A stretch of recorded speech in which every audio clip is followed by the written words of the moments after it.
Hi there, welcome to Bouldersaurus. Today we're going to be looking at climbs on the new Slab reset at Central Rock Gym, Warwick. First up is a black V3, and the easiest climb in this video. The climb uses a combination of these interesting stalactite slopers and some crimps. These are my favorite holds in the gym, and I'm always excited when they're used on an easier climb. The hardest move, known as the crux, of this boulder is the final move to the top of the wall.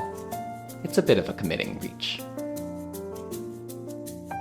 Next is a blue V3, which is the same grade as the first climb, but it's a bit more difficult. These blueberry holds require some technique to use, as it's not immediately clear what the best part of the hold is. The two cruxes are committing pressing moves up to the two largest blueberries. Unlike the first climb, this climb has a finish hold. In order to finish the climb, you must place both hands on the finishing hold and establish control, as seen here. Moving up a grade, we have this orange V4. You'll notice there are less holds on the wall. This was filmed on the first day of the reset, so only a few climbs are up at this point. This climb is a more technical climb, requiring careful footwork. The end of the climb features a traverse to the small finish hold. The crux is controlling the finish hold, as it requires some careful positioning to balance yourself, and in my case, a really high foot, which may or may not be necessary. It's not. This is where the creativity of the set is really shown. This yellow V4 might seem straightforward at first, but it has an interesting twist. The start requires wrestling up these two slopers before moving into a more delicate series of crimps. A lot of careful foot switches are required to traverse towards the right. This climb also has a finish hold, but as you can see, it's not at the top of the wall like the others. Instead, some balance and leg strength are required to establish the finish of this climb. And you get a nice little perch too. Look at that. Now it's on to the V5s, starting with this blue one.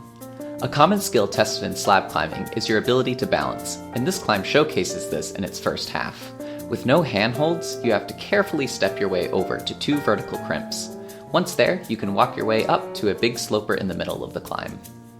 It's not over yet though, as getting to the finish hold requires moving across small crimps and really tiny foot chimps, where you end the climb above where you started. But this isn't the end of the story of this climb. The route setters felt that the beginning of this climb was a bit too easy, so they made it harder. Now, those big slopers from before are gone, and there are even less holds to balance on. This results in a new crux, where you must jump up to the large sloper in the middle of the climb. The second half of the climb is the same, and now the difficulty of the climb feels more consistent. Before, the beginning of the climb was a little bit easier than the end, and now it all flows together nicely. But I'll be honest, I kinda liked how it was before. This green V5, while less interesting than the others, is probably my favorite climb on the set. The holds are good enough to be comfortable, but bad enough to keep the climb challenging. The crux of this climb is shifting your body weight from the left to the right, as there are no footholds underneath to move on. The end of the climb requires some careful body positioning and an easy move to the top of the wall. This climb doesn't have a finish hold, so you just finish on the top of the wall. As we move up to the V6 climb, it's worth mentioning that each grade is quite a bit harder than the one before it. The crux on this climb is right at the start, where you have no footholds for the right foot and must smear it on the wall as you move through some small crimps. The rest of the climb is more straightforward and is a test of your finger strength. I make it look easy, but there's a lot of technique, balance, and finger strength that goes into a climb like this. The second V6 is similar to the first in that it has small crimps for handholds, but this one is much more intensive with the footwork. You'll see I move my feet a lot to make sure I'm in a balanced position for each move. With small handholds like this, it's really easy to put yourself in a precarious position. This climb does not have any crux in particular, but given its length, the main challenge in this climb is keeping focused the entire time. One bad move or slip up, and you can easily be in trouble. This climb finishes at the top of the wall as well.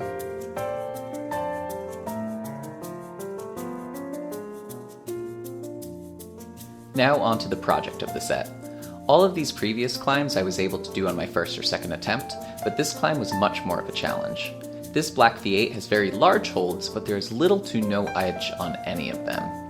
These are called slopers, and as you can guess by their name, they are very, very slippery. This climb requires a lot of shoulder strength and compression strength to stay on the wall. Once I got going on the climb, the hardest part was managing around this hold that my left hand's on. I had to bring my right hand in and really shuffle my hands and my feet around to find a stable position. After that, it was a long and stretchy move to this big hold here. On this attempt, I misread the route and thought a heel hook here would get me up to the next hold, but this didn't really work out too well. When working on a hard climb, it's typical to take things in pieces, so between these attempts, I was trying each move individually to make sure I could do them. On this attempt, I found out that using this left foot makes it much easier to slap up to that right hand hold, and all that was left was to figure out this last move. The finish hold, as you can see up there, is facing in the opposite direction that you would want it, and it requires a lot of commitment to fall into and hold it. And that attempt did not really put enough commitment forward. Here we see again, moving up to the right hand, and trying this finish move again. At this point, my shoulders are quite tired, so it is hard to muster up the strength to squeeze that hold, and once again, the commitment wasn't quite there. This was my final attempt at the climb, and the one that I eventually got it. So this sequence at the beginning, figuring out these moves up to about this point, probably took the most attempts. I probably tried this part about 10 to 12 times to really figure it out. Once I figured this part out, the end was quicker, but unfortunately that last move took me a few tries to get. On this attempt, I almost slipped off a few times. The main one is right here. As I switch feet, you see my right foot kick back, but I pulled it back in and maintained the balance. At this point, I was out of breath and struggling to breathe with my mask on, but one final push, and I was able to get my right hand on the hold, switch my feet around, and match it to control it. And with a big sigh of relief, flop off the wall and continue, because I was exhausted. That'll do it for this episode of Bouldersaurus. I look forward to climbing with you next time. And by climbing with you, I mean you just watching me climb and talk about it. Okay, bye-bye.